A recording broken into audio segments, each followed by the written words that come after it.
Hello, everybody. Thank you so much for joining me right here in Solomon's Temple. I am Uncle Solomon. Good to be with you, and I hope you're doing well.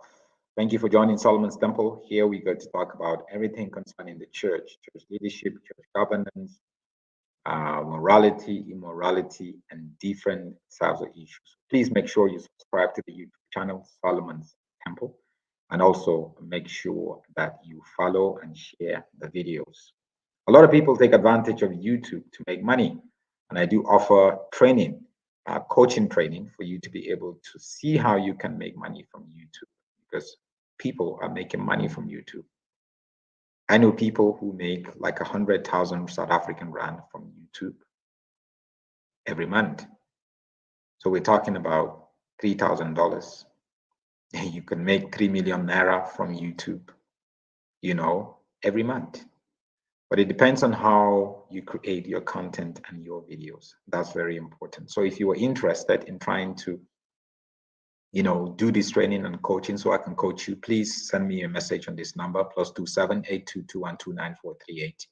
For a small fee that I charge, I get to train people around, the best way of using YouTube and creating content. So please reach out. Great to have each and every one of you. I see quite a lot of people saying hello. All the way, Eagle from Papua New Guinea. Wow, very far away. Good to have you here. Doze from Bonny Island, Lagos. Wape from Lusaka. Eagle, good to have you here. And Tina is from Tanzania. Good to have you here.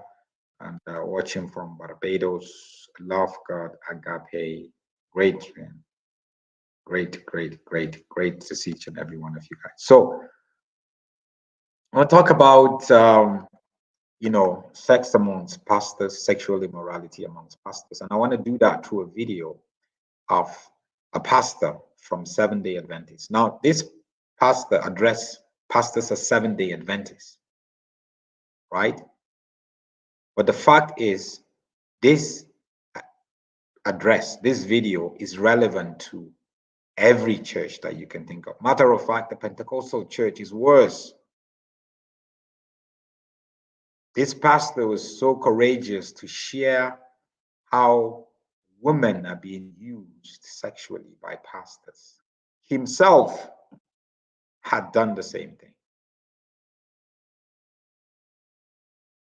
Now, sometimes when I want you to really pay attention to this video because it reveals the modus operandi of a lot of pastors. You would think, oh, wow, but your pastor, your bishop, your prophet is doing the same thing. So watch this video because God is calling the church out of sexual immorality. And if we don't answer this call, there is going to be a lot of repercussions. The church today, God is calling us out of sexual immorality, out of accepted sexual immorality, out of deep sexual immorality, fornication and adultery together. God cannot do a lot with us if we keep not heeding to his voice and change our ways, especially our leaders, pastors, bishops, prophets, apostles, whatever you call yourself. So here is the video of this courageous pastor. Please listen extremely carefully. Let me hit one last thing, and I'm talking to Adventist men here.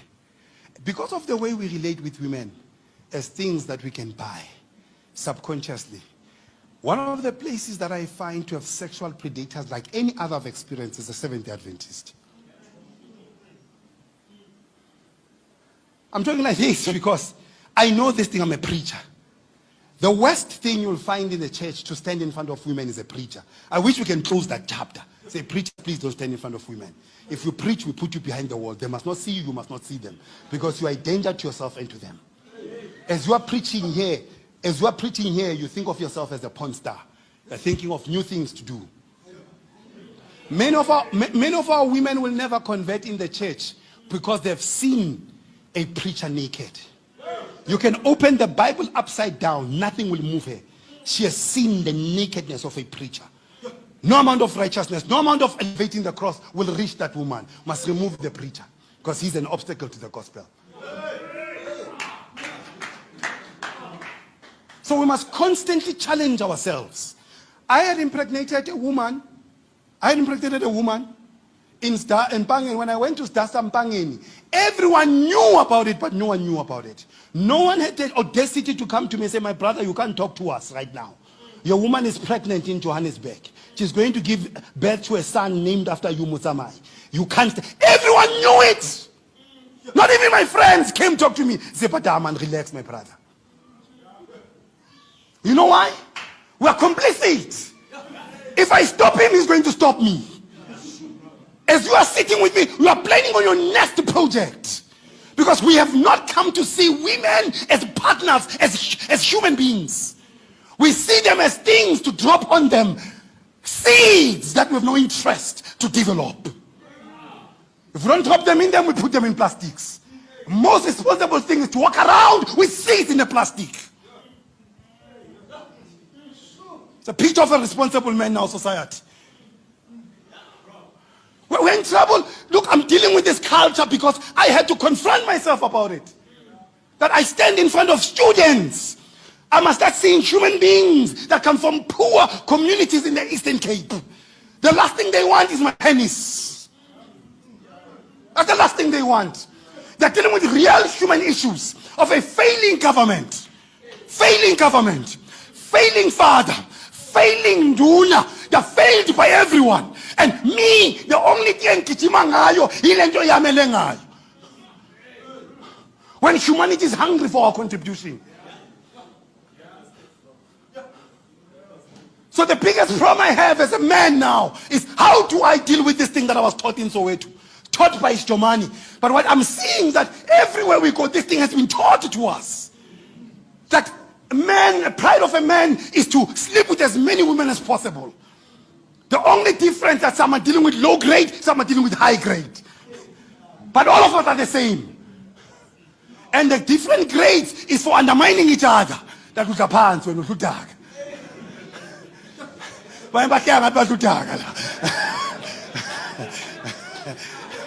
And when I raise these issues with us, it's because I'm saying we've got a lot of work to do.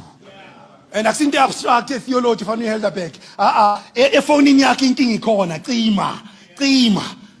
When a woman sends a nude, you must say, no, my sister. No, man. Adam, the first thing Eve was to cover the nakedness. Cover it. It's not meant to be shared.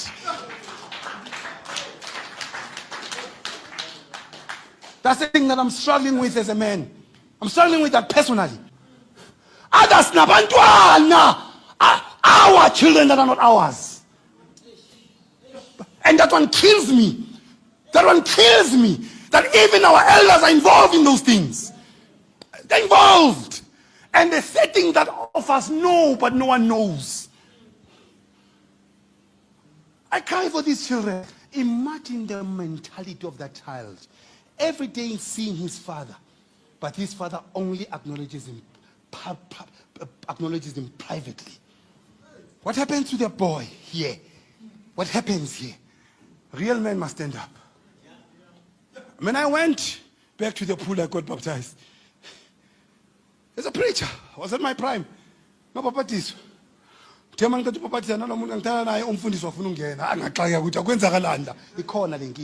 as we come out, the pastor who was baptizing me was making moves on this woman. Because there's a problem. We have a problem. So, Maskwama, gender-based violence and all of that. There's this one. Yama predators here. One of predators, and I'm talking to Adventists here, that these men who are weak, the only time they're strong is when they sleep with another person's wife. We need to deal with that disease in this church.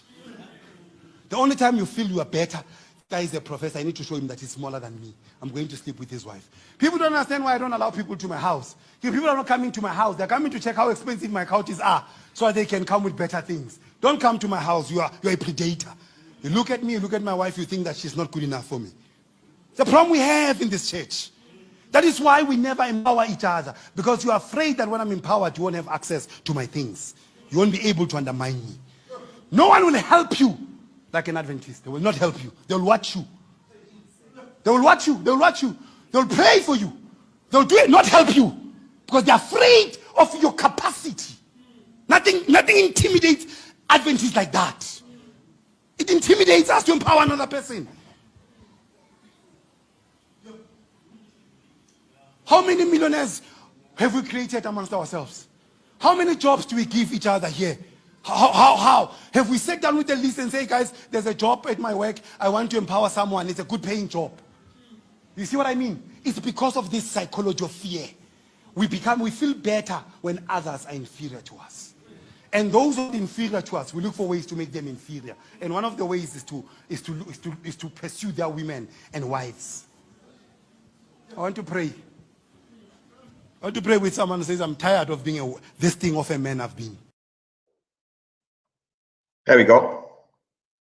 What do I say? What do I add to this? Nothing. So this is a man, a pastor who himself had abused women. You see, the thing is, again, if we don't begin to sexually submit ourselves to God.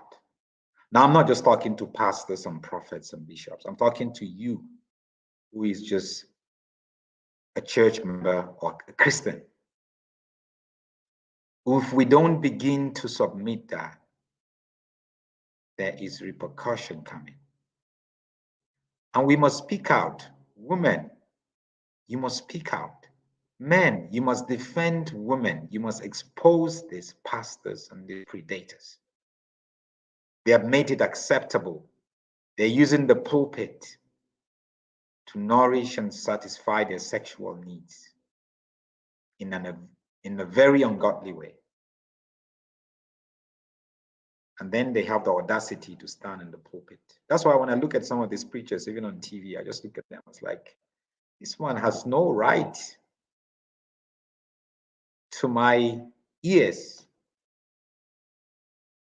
A lot of them are. You could say, but there's no perfect person. No, that's not the fact. If you're dwelling in sin and you keep intentionally living in sin, sexually doing that, you're destroying others, you're destroying yourself.